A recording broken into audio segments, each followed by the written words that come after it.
स्वागत आहे आपल्या चॅनलवरती. आणि आज आपण निघालो डीमार्टला आणि येथे त्या गाडीची PUC काढायला. तर असा काही हिरवागार गोदरेजचा अद्भुत परिसर तुम्ही बघू शकता. आणि आज आपल्या गाडीला 1 वर्ष पूर्ण आलंय. फोटोशूट झाल्यानंतर आता आपण पुढे घाटकोपरला आपल्या मित्राकडे निघालो. पोचलो, फायनली आपण इथे पोचलो. इथे आपली गाडी, इथे मित्राची गाडी आणि इथे अजून एक बुलेट.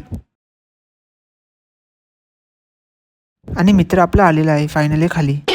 त्याला घेऊन डायरेक्ट अवघ्या 3.5 मिनिटात PUC वाल्याला गाठलं आणि PUC काढला. कसलाही वेळ न दवडता लगेच आम्ही डीमार्टच्या दिशेने निघालो. ब्लेकमधून गॅप काढत फक्त लिस्टमधलं सामान हुडकून काढ.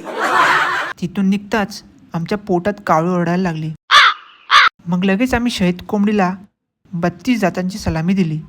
थोड्या वेळाने आम्हाला थंडगार ज्यूस प्यायची तलबच लागली, म्हणून आम्ही लाल कलरच्या द्रव्याचं सेवन केलं आणि पोटावर हात फिरून ढेकर दिली.